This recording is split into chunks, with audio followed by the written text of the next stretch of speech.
तो अल्लाह ताला ने अंबिया का नाम तो लिया, किसी वली का नाम नहीं लिया। अब मुसीबत पड़ गई कि हम वली की शनाख्त कैसे करें। क्या जिसका मज़ार, जिसका दरबार हो वो वली है? ये निशानी तो नहीं है। इसका तो जिक्र ना हदीस में है ना कुरान में है जी। क्या बहुत बड़ा जिसका दरबार हो वो बहुत बड़ा वली है? जिसका दरबार ना हो, आम सी कब्र हो, वो वली नहीं है? ये आपके पास मेरे पास क्या कसौटी है? ये बड़ा अजीब सवाल है और इसका शायद बहुत कम लोग जवाब दे सकें, क्योंकि इंसान का जो नजरिया होता है वो ये सोचता है कि हमने एक शख्स को वली समझ लिया, मकबूल समझ लिया, तो वो अपने समझने को एक सनत का दर्जा देते हैं। चूंकि मैं समझ रहा हूं इसलिए ये वली है। भाई, वली को वली समझने के लिए भी एक मेयार चाहिए। आलिम को परखने के लिए आलिम का होना जरूरी है।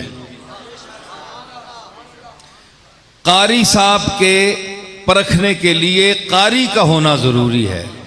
और उस्ताद कारी, आम कारी नहीं, उस्ताद किस्म का कारी होगा तो वो बहुत से कुर्रा में से सिलेक्ट करेगा, नंबर देगा कि ये इस दर्जे का है, ये इस दर्जे का है, ये इस दर्जे का है। उलमा में से जय्यद आलिम होगा और मुदर्रिसीन में से भी जो मलिकुल मुदर्रिसीन हो, सरदार किस्म का मुदर्रिस हो, वो बता सकता है कि फलां मौली साहब मैब्जी किस तरह पढ़ा सकते हैं, कुदूरी किस तरह पढ़ा सकते हैं, काजी और अहमदुल्ला किस तरह पढ़ा सकते हैं, बैजावी किस तरह पढ़ा सकते हैं, तफसीर किस तरह पढ़ा सकते हैं, हदीस किस तरह पढ़ा सकते हैं, इन कितने पानी में हैं।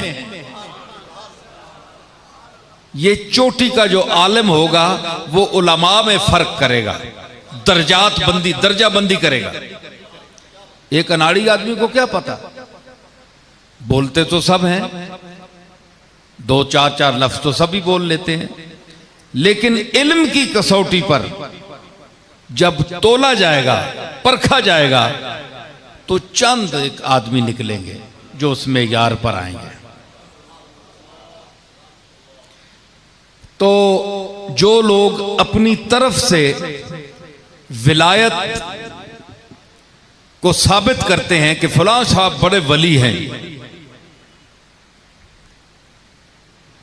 उनका बड़ा मर्तबा ऊंचा है, तो फिर मतलब ये निकला कि वो उन वली जो हैं उनसे भी उनका ऊंचा मर्तबा है जो उनको परख रहे हैं।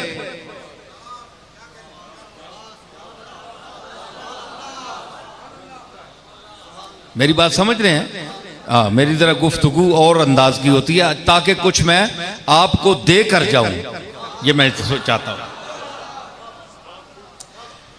तो जो लोग ये समझते हैं जनाब के फलां साहब बहुत बड़े वली हैं, अल्लाह अकबर, क्या कहने, भाई आपको कैसे पता चला? अल्लाह ने तो कोई निशानी नहीं दी, नाम नहीं लिया किसी का, आपकी मर्जी है जिसे वली बनाते फिरे।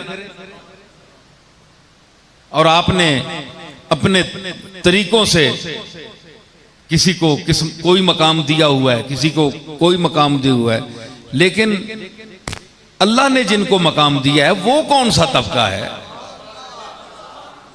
जो अल्लाह का वली है, जो अल्लाह के वली हैं, ये तो आपने बनाया है ना। जिस तरह आजकल बेजा अलकाबा जगह इस्तेमाल हो किए जाते हैं स्टेजों पर, ये मेरे लिए भी है, मौलाना रियाजुद्दीन साहब ने अल्लामा का लफ्ज़ इस्तेमाल किया। मैं तो अल्लामा नहीं हूँ, बहरहाल इनकी मोहब्बत है, अच्छे, चूँकि इनकी खुद अच्छा ज़हन है तो इसीलिए मुझे कह गए हैं, लेकिन मैं अपने आप को इस काबिल नहीं समझता। तो इससे बड़े बड़े लफ्ज़ स्टेज पर बोले जाते हैं मशाइख के लिए, उलमा के लिए, तो जो लोग बोलते हैं उनको शायद ये पता होगा कि ये किस मर्तबे के हैं। क्या उन्होंने कभी उनको परखा है?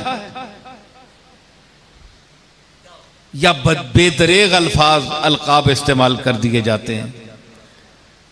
क्या वो उनके उस्ताद हैं या उनसे बड़े हैं, या उनको कभी परखा है उन्होंने कि उनके लिए ये लफ्ज इस्तेमाल कर रहे हैं? नहीं, इत्तेफाकन मुलाकात होती है स्टेज पे, लेकिन बेदरेग तौर पर बोल देते हैं। और वो लोग भी खुश होते हैं कि मुझे ये कहा जा रहा है। मुझे बुलंद अलकाब से भी पीर हजरात भी खुश होते हैं, उलमा भी खुश होते हैं। तो मकसद ये है कि ये अवामी ज़हन है। अवाम ने अपनी तरफ से कई खुश करने के लिए, खुशामद के लिए कह देते हैं, कई इसलिए कह देते हैं कि कल ये हमारे लिए भी ये जवाबन ये लफ्ज इस्तेमाल करेंगे। लेकिन फिर असल लोग कहां गए? असल उलमा कहां गए? असल मशाइख कहां गए? असल वली कहां गए? उनकी निशानी क्या है?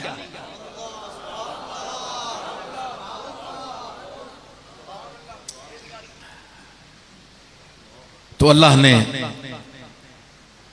अगर वो नाम ले, एक शख्स कहने लगा कि नाम अगर ले लेता जिस तरह नबियों के लिए हैं तो फिर बेहतर होता, ताकि पता चल जाता तबके का। मैंने कहा मखलूक है अज़ल से अबद तक, हुजूर के बाद बड़ा लंबा पीरियड है क़यामत का, जितना भी है।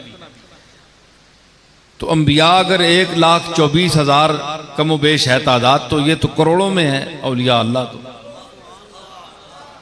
तो अल्लाह ने हिदायत के लिए किताब भेजी है ताकि हम लोग हिदायत हासिल करें। फहरिस्त नहीं बनाई। नबियों, चंद नबियों का, जो चंद नबियों का जिक्र किया, तो औलिया का तो बड़ा नीचे दर्जा है। तो इसलिए ये मुतलक लफ्ज फरमाया कि अला इन्ना औलिया अल्लाह ला खौफुन अलैहिम वला हुम यहज़नून। एक तो इनकी निशानी ये है कि उनमें खौफ नहीं होगा, ये पहली निशानी आ गई। फिर उनमें हुज़न नहीं होगा, ये खुद कुरान बयान कर रहा है। अपने वलियों की निशानी अलामतों से पहचानना चाहिए। क्या साबित हुआ कि नबूवत को अगर पहचानना है तो ईमान बिल्लाह और गैब पर ईमान लाकर मानो। खुलासा निकला ना कि अगर अंबिया को मानना है, उनकी सिफात और जात को तस्लीम करना है, तो फिर ये ना तलाश करो कि इनकी तालीम कितनी थी, ये किस दौर में थे, हैं जी, ये किसके बेटे थे। इन तफसीलात में ना जाओ, बस ये कह दो हम ईमान ले आए, नबियों पर ईमान। ऐ अल्लाह, जो तूने नबी भेजे हैं हम उन पर ईमान ले आए। सिर्फ ये कहो, अपनी अकल ना दौड़ाओ, उनकी इज्जत और हुर्मत का ख्याल रखो। और जहां विलायत है, क्योंकि ये उसके बाद का दर्जा है। और मैं ये भी एक गुजारिश करता चलूं कि बाज लोग विलायत को, जिस तरह के नबी के मुकाबले में औलिया का दर्जा तो नीचे है, क्योंकि औलिया अंबिया की उम्मत में होते हैं। किसी वली का कोई नबी उम्मती नहीं होता। लेकिन ये अजीब बात है, जरा मैं अपने सामीन को, माशाअल्लाह बड़े ज़हीन और समझदार लोग नजर आ रहे हैं, पढ़ा लिखा तबका है। भाई मेरी बातें को पसंद आ रही हैं कि नहीं? तो वो ज़ौक शौक वाली दुनिया भी अपने मकाम पर आ जाती है। लेकिन ये जरा पहले सुने। तो उसमें खास बात यह है कि जो औलिया अल्लाह की, आज खास तौर पर एक ऐसा तबका है जो औलिया अल्लाह को नहीं मानता। कहते हैं वली क्या चीज है? अल्लाह ने फरमा दिया है एक तबका है, पर उसको ढूंढो। तुमने ये जो सब कुछ बनाकर रखा है, क्या ये वली है? इनकी क्या निशानी है?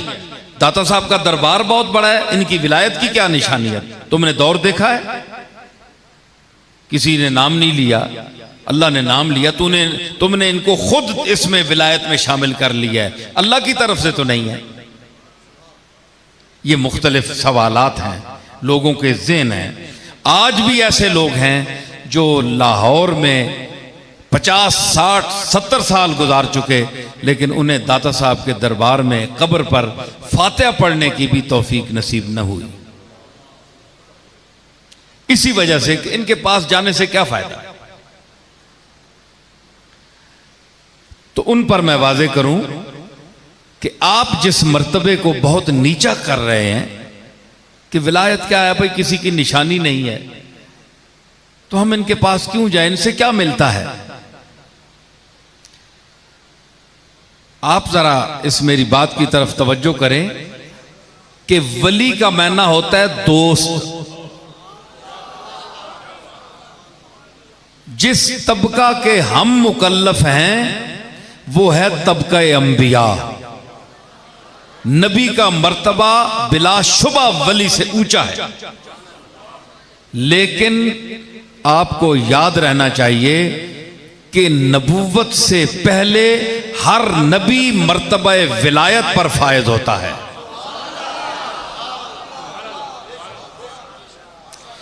क्यों? वली का माना है दोस्त। तो अल्लाह ताला किसी दुश्मन को नबूवत का दर्जा नहीं देता, बल्कि पहले दोस्त बनाता है, उसके बाद दर्जा नबूवत अता करता है।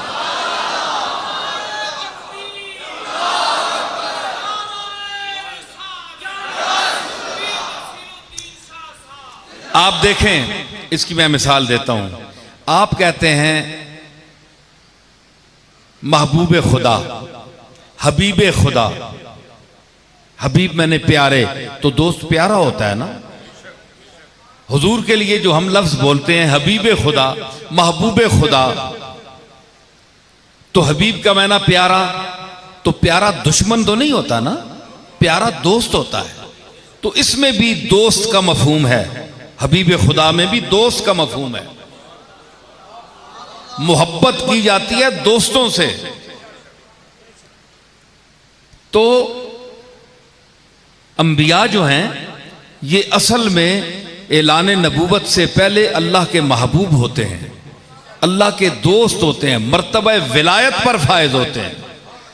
तो जिस तरह डिग्री बढ़ाई जाती है ना, दर्जा बढ़ाया जाता है, तो उस दर्जे पर जब विलायत की तकमील हो जाती है, उसके बाद फिर खबर देने का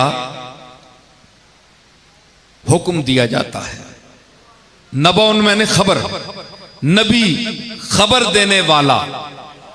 फर्क यह है कि जो अल्लाह के वली हैं उनको ये इजाजत नहीं है कि तुम कहो कि हम अल्लाह की तरफ से भेजे गए हैं और तुम ये करो, तुम वो करो, तुम वो करो। और नबी वो भी महबूबियत और दोस्ती के मकाम पर हैं, जरा ऊंचे दर्जे पर हैं, लेकिन उनको ये हुक्म है कि तुम जाओ, ये किताब भेज रहे हैं, मूसा हैं, ईसा हैं जी, हजरत दाऊद अलैहिस्सलाम हैं, हुजूर हैं, सबको ये किताब दी जा रही है, आप ऐलान करें। उन्हें ऐलान करने की इजाजत है।